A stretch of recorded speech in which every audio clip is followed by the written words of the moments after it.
Welcome to the Dawn Jarvis Show with Dawn Jarvis, the diverse nurse. And in this podcast, we will be talking about healthcare, self-care, diversity, careers, and well-being from a Black woman's perspective. We're really happy that you're here. So if you're ready, let's get on with the show. Hello, everybody. Here we are again at the Dawn Jarvis Show. This is the podcast and YouTube show that is around health and well-being. And I'm interviewing in this series members of my diverse nurse network and people I've met in my journey as a business owner. And I'm discussing health and well-being from a Black woman's perspective, and also business owners and how they keep themselves healthy and wealthy and wise as well. I'm very pleased today to have my special guest, Ezra Ben-Yisrael. It's really good to be here. How are you, Ben? Good to meet you today. Thank you. Yes, I'm good. Thank you. I'm well. It's really good to be here.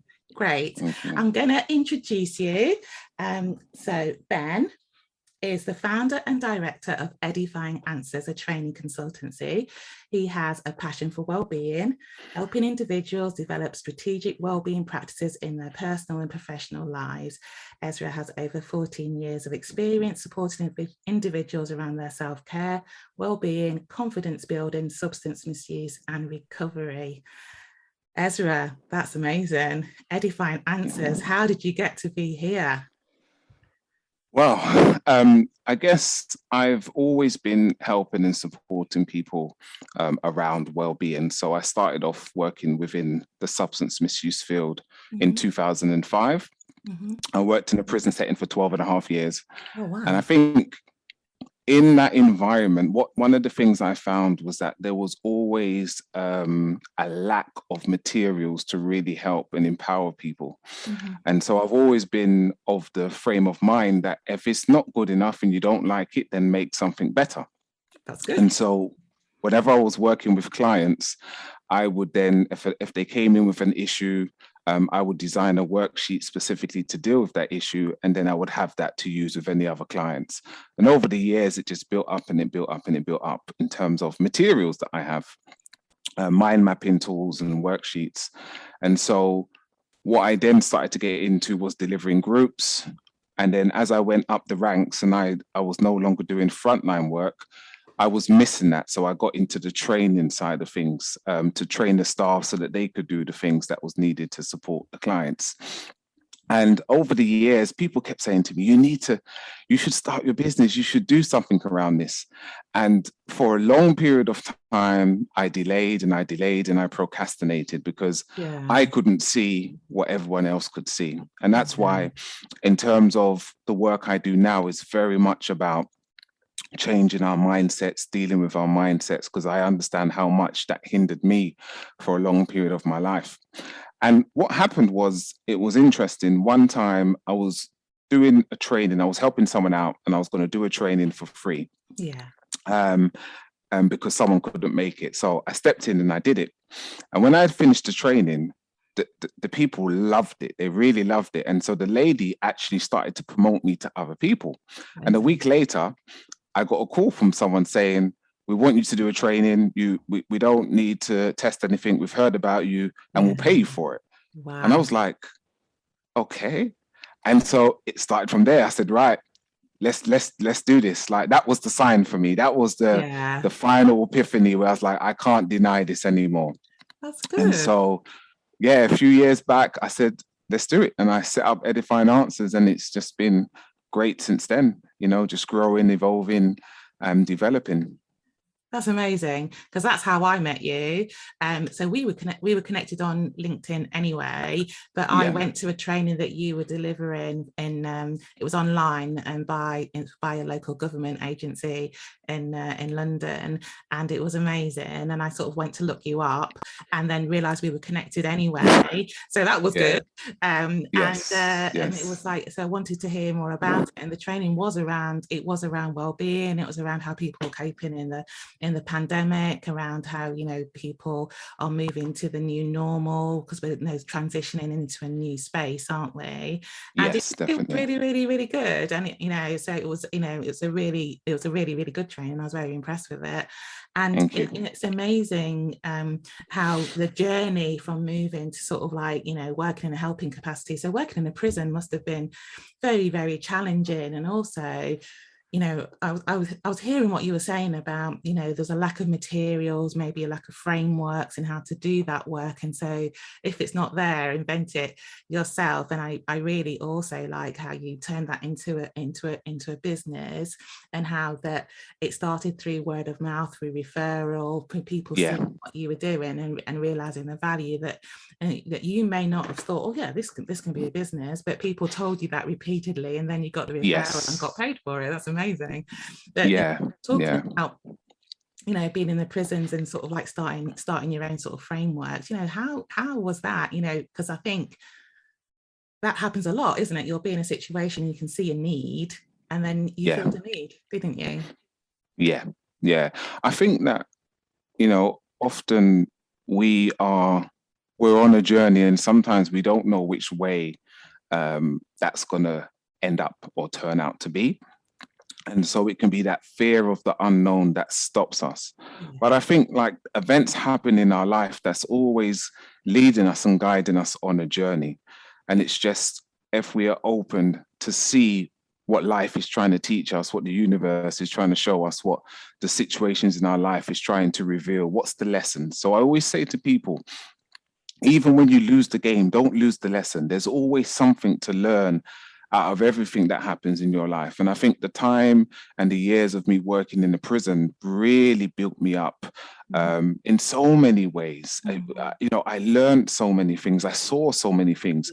It helps me to value life in a different way, to appreciate fresh air, you know, freedom, you know, you know, I used to work. So one of my roles within the prison, I did voluntary work as well. I was paid, but I was also doing voluntary work as an act assessor. Which is basically whenever someone tries to commit suicide or plans to commit suicide, I will be one of the people who would go in to do crisis intervention. And like experience of like that and working with people in that capacity, it changes you. Absolutely. You know, I view life completely different from the average person because I understand and seen so much of how life can treat you and how life can end up when you make a bad decision. So I'm very much about empowering people. And over those 12 and a half years, I was always dealing with cure. You know, it's already gone bad. They're in the criminal justice system. They're addicted to substances, you know, they're at their rock bottom. And so I wanted to start to be a part of the prevention. So reaching people before they make those bad decisions that actually change their life. And so I'm very passionate about well-being and helping people to grow and achieve and live their best life. That's amazing. I think particularly during the last 18 months, during the sort of like pandemic, and, you know, we're still in the pandemic, it's still happening. We're just learning to live with it, aren't we? I think I know for me that it was a crisis. It was a crisis in my job. You know, I worked for a health agency. It was a crisis in my home around, you know, I've got grown-up children, and, you know, they were just starting careers and things were not going very well for them, and then we were stuck at home for a long time, which was difficult. And then, you know, it was a crisis in lots of things around family. My mother wasn't very well, you know, quite seriously unwell, and thank goodness she recovered, but it was a very difficult time. And I really hear what you're saying around developing that resilience before things happen, you know, because that was a crisis for the world. It was a crisis for the world, it was a crisis for the country, it was a crisis for individuals, for families, for industries, for all sorts of things. And there sort of needs to be some well-being resilience. And I think you know, I know I had to sort of like really dig deep with my reserves. And you know, I definitely wasn't ready for that, but you never are ready when a crisis. Never are. Never are. No. Way is to sort of like develop and practice self-care and well-being, isn't it? So that when the tough times come, that you've got that steady steady state that you know that you can draw on. And Yeah. so how important do you feel that practicing self-care and well-being is? It's fundamental. It's fundamental. So I always say to people, self-care and well-being is the internal version of brushing your teeth. Wow. It's something you have to do every day. And sometimes people do it twice. Many people do it twice a day. Yes. And you don't ever say to yourself, right, today I'm going to brush my teeth for an hour and I don't need to do it for the rest of the week. It never happens. That is true. It doesn't matter how tired you are. You could come in late from a party or something and you still brush your teeth. Like it's paramount. Yeah. And that's exactly what well-being is for me anyway. Yeah. And so I love that. So when I'm thinking about like self-care, so when we break down those two words, so when we're talking about self, we're talking about your personality, we're talking about character, we're talking about identity, and we're talking about your nature. And then when we're talking about care, we're talking about attention. So when you care for something, it's about the upkeep. When you buy a new pair of trainers, like you don't want them to get dirty, you upkeep them, you wipe it if there's any marks on it. For real. Right? And then it's about maintenance and it's about repair. Yeah. So that's why if you have a car, you make sure it gets MOT every year because it's about repair. It's about making sure that things stand the test of time. Yeah. So when we add those two words together, my definition that I've made up for self-care is when you are aware and mindful on a holistic level. So you pay attention to the upkeep, maintenance, and the repair of all facets of your being. So that's mentally, emotionally, physically, spiritually, socially, financially. It's every area of your being that you are making sure that you are taking care of it, managing it, and keeping it well watered, well oiled, well lubricated so that it can stand the test of time. Because health is wealth, and it should be a priority for everyone. And it's one of those things, as the saying says, you don't know what you've got until it's gone. And once health is gone, and all of us can pay homage to a time when we've been really unwell and nothing else mattered. The bills didn't matter in that time. What people thought about you didn't matter in that time. The trivial arguments or things that we were holding on to didn't mean anything in that time, because health is true wealth. And so it's so important that we make it priorities in our life and we don't allow things like careers, work, and all the other things that often gets put before our health to become the priority. Wow. That's amazing. That is really good. I say amazing a lot, I've realized, because I've walked on the internet. But that is amazing. I think, health is wealth. That's currency. Health is currency, isn't it? Absolutely. Really. And it's, and you save it and you take what you need, but you need a little bit all the time. Like I always like to have a £20 note in my purse. Yes. all the time, even though I mostly use my card. But it's nice to have that cash there and to know there's cash in the bank as well, isn't there? Yes. So that is really, really good. And do you have a model that you use to sort of a framework around well-being that you use? Absolutely. So the model that I ascribe to is the 5 ways to well-being, which is those 5 areas is be active, connect, take notice, keep learning, and give. And so this was backed by research by the New Economic Foundation, which shows that there are 5 simple things that individuals can do as part of your daily life at work and at home to build resilience, to boost your well-being, and lower the risk of developing mental health problems. And it's known internationally as the 5 ways to well-being. And so these 5 things are simple things that you can do in your daily life. And so if we say be active, one of the things around be active, what I always tell people is that it's not about the big things, it's about the small things. And it's not about what you do once, it's about what you consistently do. So I would say to people, you know what, if you do 10 press-ups every day for the year, that's better than doing 50 for 2 months and then stopping. And so it's about consistency. Another thing that I always say to people is that when you're doing things to be active, do things that you enjoy. There is no point doing something that you loathe because you won't keep it up. Whenever you get an opportunity to have an excuse or a justification to deviate from it, you will. And so if you like gardening, then garden. You know, you're tired after you've been out in the garden all day. If you like dancing, put on some music. You'll be sweating after listening to that CD and that album which you've danced to, you know. And even simple things like walking. Like, so much people do not understand the benefits of walking.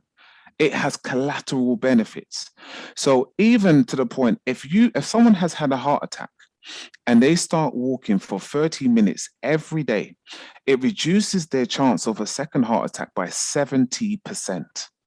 Oh, wow. So there is so much simple things that we can do, taking the stairs rather than the lift, that we can do to actually help ourselves become more healthy. It doesn't mean that you have to go to the gym 5 times a week. And so it's really important about the simple things we can do to be active. They say now that sitting is the new smoking because lots of people are working from home and everything. So it's about every hour, get up and do a little stretch for 5 minutes, do, you know, jogging on the spot, whatever it is, but just do something to keep yourself active. So then we have connect, which is about how we do connect with other people. What are those things that we're doing? And not just people, nature. You know, there's so much things that we can be connected to. And the opposite of connection, if we think of it on a continuum, is isolation. And isolation kills. And so we are social beings, we're social creatures. So it's important to connect to those things that's of value to you. People, places, nature, whatever it may be. One of the interesting things that research has shown from the Mental Health Foundation, that nature has been one of the greatest things to help people cope during this pandemic, actually getting out in nature, because it's forced people to stop for a moment and actually embrace what's going on around them, embrace and look at the beauty around you when you're at home, when you're in these environments. And then we've got take notice, which is things like meditation, yoga, mindfulness, breathing, all of these things that are paramount to human well-being. I mean, breathing is the first and the last thing you're guaranteed to do in this world. And so, you know, when we breathe the right way, it can bring healing to us. So when we take slower breaths, it activates the parasympathetic nervous system, which is our rest and our digest, and it helps to calm us. It actually can change our moods.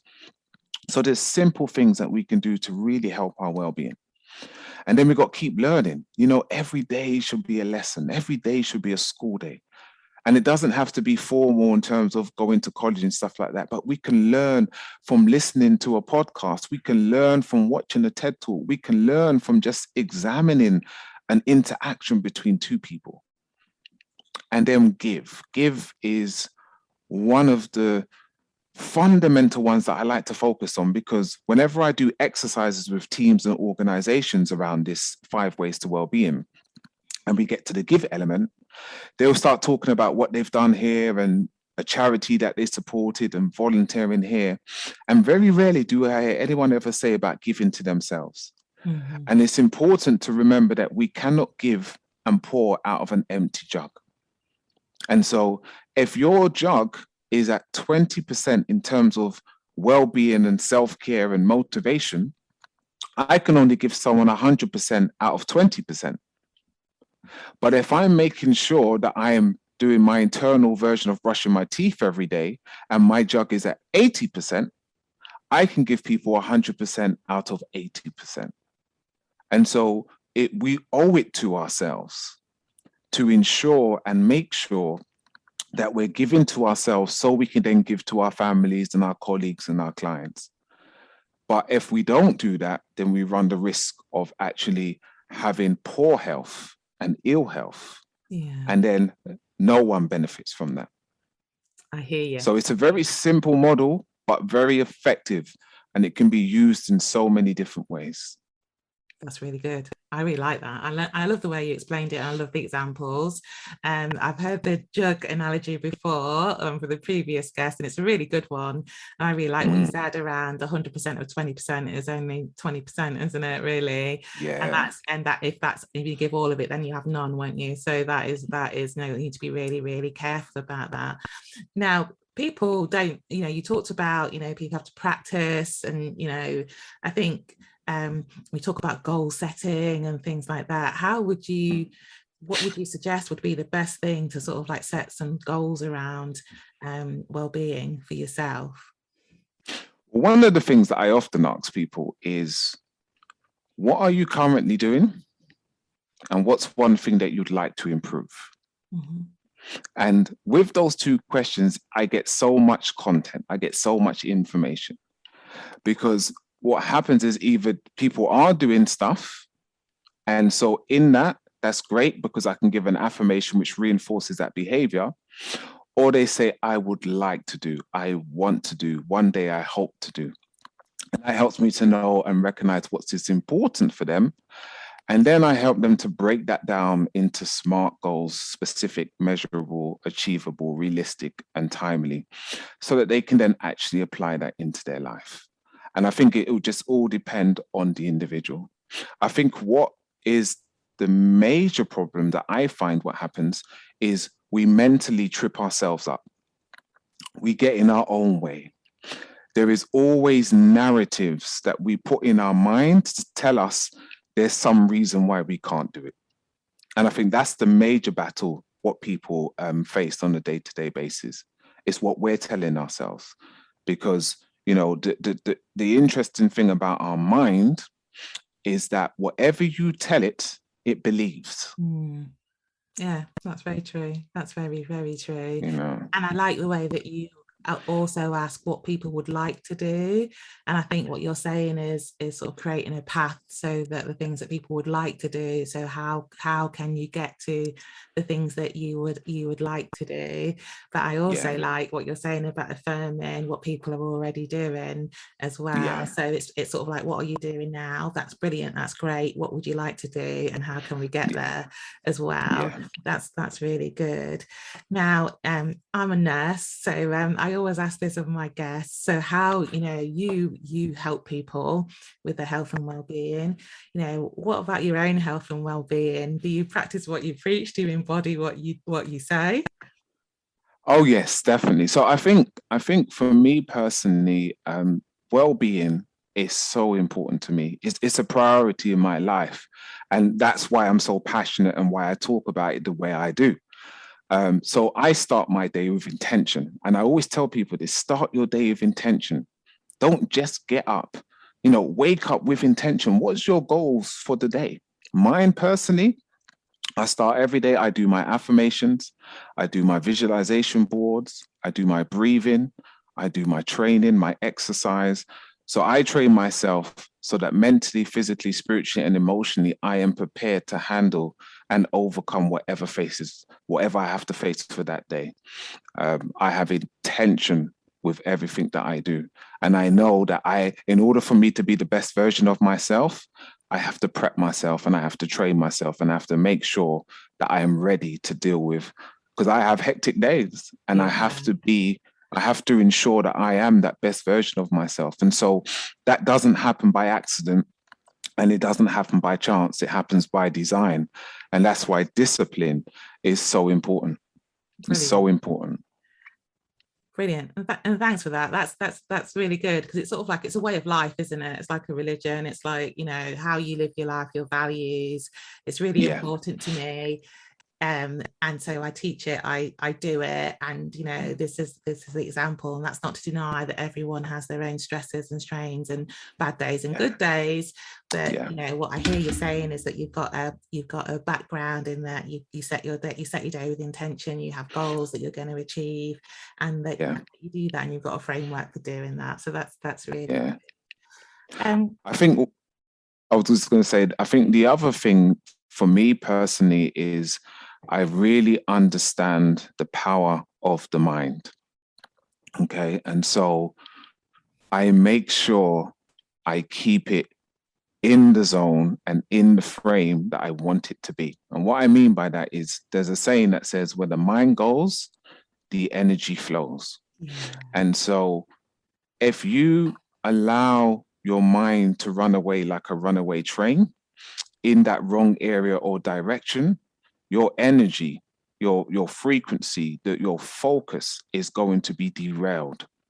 And so the average human being has about 60 to 70,000 thoughts a day. 90% of those thoughts are rumination. And research shows that up to 70% of those thoughts in many people is negative. Mm-hmm. And so if we are not careful and if we are not managing it, I always say the mind is the battlefield, and every battle is won and lost first in the mind.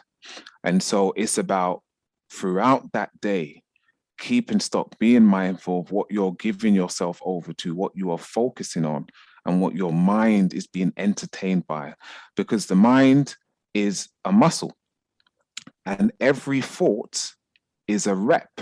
So if you imagine if you're doing curls to strengthen your arms, the more reps you do is the more defined and the stronger it becomes.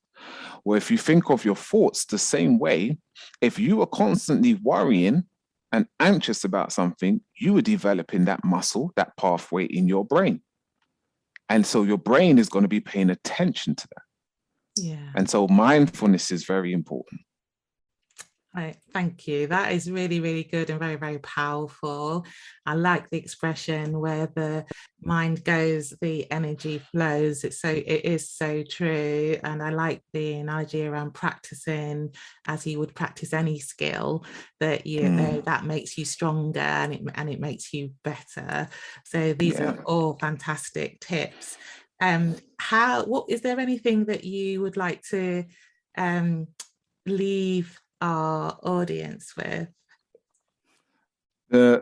If I was to leave you with one thing, it would be that energy is one of our greatest resources. So invest in it wisely.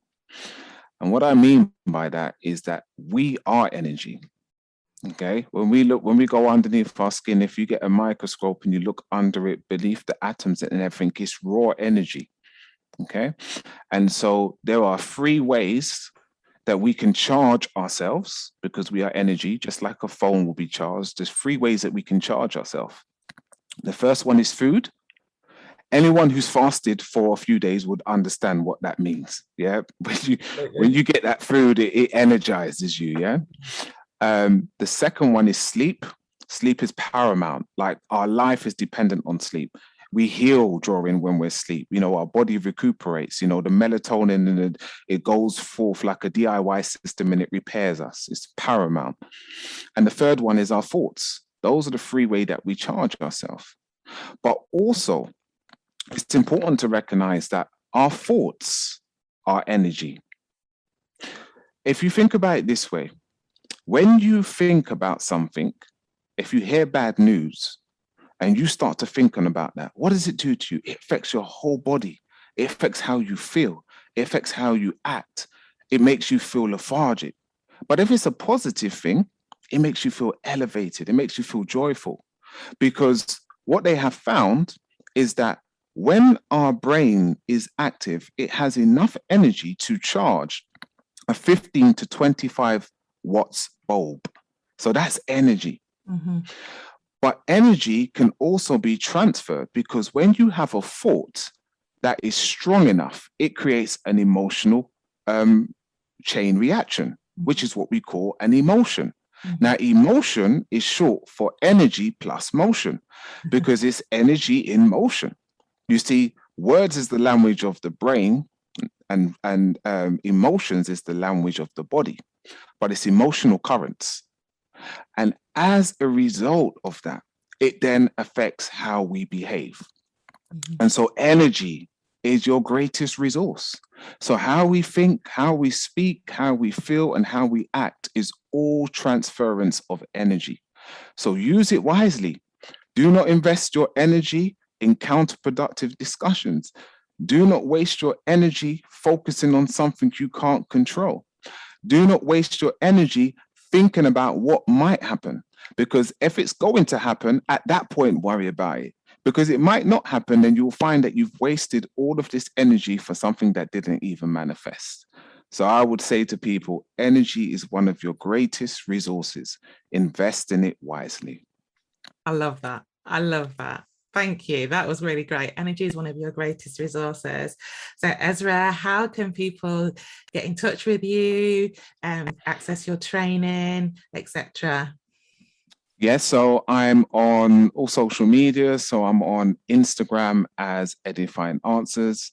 I'm on Facebook as Edifying Answers. But also on my website, you can go in there. I have loads of different toolkits. I have one particular webinar recording that I've recently done, which is called It's a New Season, Time to Evolve. And it was really about helping people, especially during these last 12 to 18 months, with all that people have gone through. People's confidence has gone. People have been find it really difficult to kind of manage and cope. They've kind of lost their way and not sure on what their purpose is and what's the next step forward for them. So this was really designed to kind of help people with that, because a new start is a state of mind. And it's important that people understand that it starts with a state of mind. And so in this workshop, this recording of this webinar, it's a 2-hour webinar, we explore some key themes such as exploring the importance of clarity, both psychologically and emotionally. We examine the importance of knowing your why and purpose and how that can really shape you for success. We reflect on life's unexpected detours, like the pandemic, and how we navigate through them. It's about giving people a greater awareness of our mindsets and our thoughts and how they shape our reality. So there's lots of research in there about neuroplasticity and neuroscience and how we can actually use things that's evidence-based and proven to actually shape our realities. And it also looks over the essential steps of manifesting the things that you want, how you can actually do key things to get those things that you want.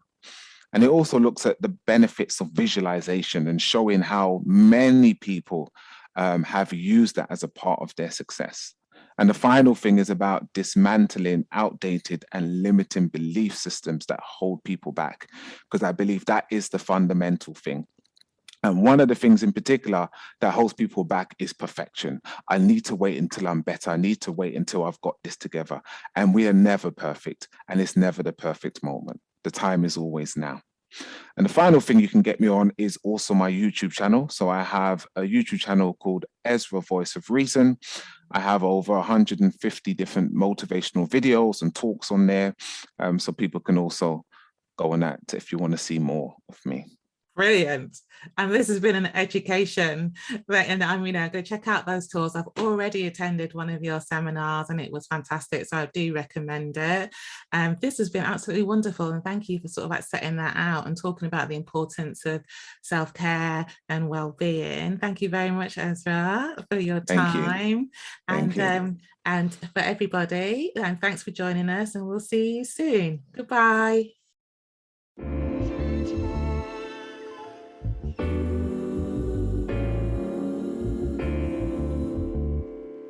Thank you for listening to the Dawn Jarvis Show. If you enjoyed this episode, there are 2 things you can do. Number 1, leave Dawn a rating and a review on Apple Podcasts. It would mean so much to her if you took a moment out of your time to post your thoughts on the show. It will help Dawn reach so many more people and help them with their well-being. Number 2, subscribe to Dawn's email list, the Diverse Nurse Digest, using the link in the show notes. Until the next time, thank you and goodbye.